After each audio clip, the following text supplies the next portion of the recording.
BJP দলৰ প্ৰাৰ্থী বিচাৰি গোসাইগাঁৱত এখন সংবাদমেল সম্বোধন কৰিছে। 16টাকৈ দল সংগঠনে ঐক্যবদ্ধ হৈ সম্বোধন কৰে সংবাদমেলৰ। মুখ্যমন্ত্ৰীয়ে ৰাজ্যিক বিজেপিৰ সভাপতিক প্ৰাৰ্থী দিয়াৰ দাবী।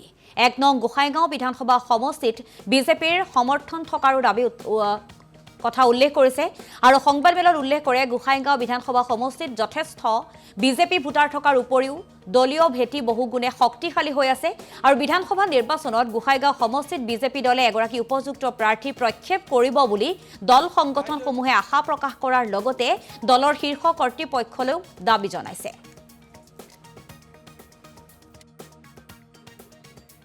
আজি আমাৰ ইয়াত যেটো সন্মুখত নিৰ্বাচন আহি আছে, আমি আজি ইয়াত বিভিন্ন দল সংগঠনে একত্ৰিত হৈ আজি আমি ইয়াত প্ৰেছ মিট দিব লগা হৈছে।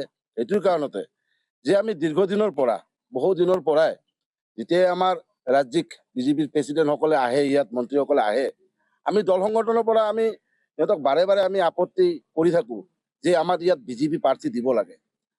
তো কোনোবেলেও আমাক বিজেপি প্ৰাৰ্থী ইয়াত দিয়া নাই। আমি বহুত আশা কৰি আছিলোঁ যদিও, তো আমাৰ এটাই দাবী, আমাৰ খালি আক্ৰাছো বুলি নহয়, আমাৰ ইয়াত যিমান দল সংগঠন আছে আমাৰ সকলোৰে পৰা ইচ্ছা এইবাৰ আমাক ইয়াত বিজেপি কেণ্ডিডেট আমাৰ এই গোসাইগাঁও সমষ্টিখনত দিব লাগে। আজি আমাৰ ইয়াত যেটো সন্মুখত নিৰ্বাচন আহি আছে, আমি আজি ইয়াত বিভিন্ন দল সংগঠনে একত্ৰিত হৈ আজি আমি ইয়াত প্ৰেছ মিট দিব লগা হৈছে।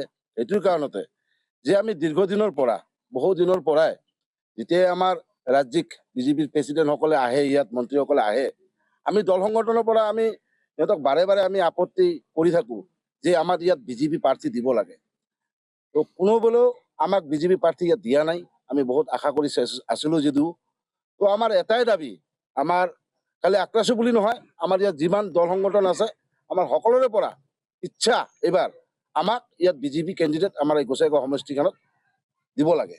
আজি আমাৰ ইয়াত যেটো সন্মুখত নিৰ্বাচন আহি আছে, আমি আজি ইয়াত বিভিন্ন দল সংগঠনে একত্ৰিত হৈ আজি আমি ইয়াত প্ৰেছ মিট দিব লগা হৈছে। বিজেপি দলৰ প্ৰাৰ্থী বিচাৰি গোসাইগাঁৱত এখন সংবাদমেল সম্বোধন কৰিছে। 16টাকৈ দল সংগঠনে ঐক্যবদ্ধ হৈ সম্বোধন কৰে সংবাদমেলৰ। মুখ্যমন্ত্ৰীয়ে ৰাজ্যিক বিজেপিৰ সভাপতিক প্ৰাৰ্থী দিয়াৰ দাবী। 1 নং গোসাইগাঁও বিধানসভা সমষ্টিত বিজেপিৰ সমৰ্থন থকাৰো দাবী কথা উল্লেখ কৰিছে আৰু সংবাদমেলত উল্লেখ কৰে গোসাইগাঁও বিধানসভা সমষ্টিত যথেষ্ট বিজেপি ভোটাৰ থকাৰ উপৰিও দলীয় ভেটি বহুগুণে শক্তিশালী হৈ আছে আৰু বিধানসভা নিৰ্বাচনত গোসাইগাঁও সমষ্টিত বিজেপি দলে এগৰাকী উপযুক্ত প্ৰাৰ্থী প্ৰক্ষেপ কৰিব বুলি দল সংগঠনসমূহে আশা প্ৰকাশ কৰাৰ লগতে দলৰ শীৰ্ষ কৰ্তৃপক্ষলৈও দাবী জনাইছে।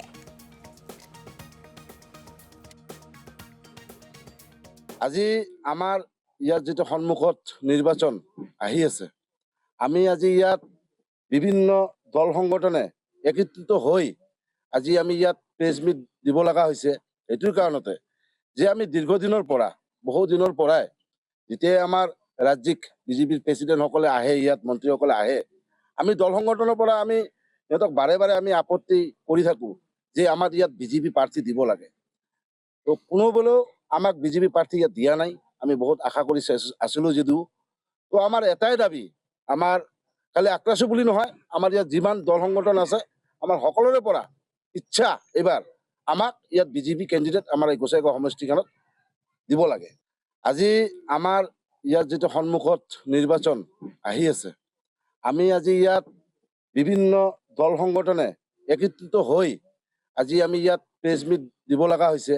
এইটোৰ কাৰণতে যে আমি দীৰ্ঘদিনৰ পৰা বহু দিনৰ পৰাই যেতিয়া আমাৰ ৰাজ্যিক বিজেপিৰ প্ৰেছিডেণ্টসকলে আহে, ইয়াত মন্ত্ৰীসকলে আহে, আমি দল সংগঠনৰ পৰা আমি সিহঁতক বাৰে বাৰে আমি আপত্তি কৰি থাকোঁ যে আমাৰ ইয়াত বিজেপি প্ৰাৰ্থী দিব লাগে।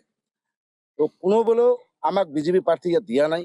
আমি বহুত আশা কৰি আছিলোঁ যদিও, তো আমাৰ এটাই দাবী, আমাৰ খালি আক্ৰাছো বুলি নহয়, আমাৰ ইয়াত যিমান দল সংগঠন আছে আমাৰ সকলোৰে পৰা ইচ্ছা এইবাৰ আমাক ইয়াত বিজেপি কেণ্ডিডেট আমাৰ এই গোসাইগাঁও সমষ্টিখনত দিব লাগে।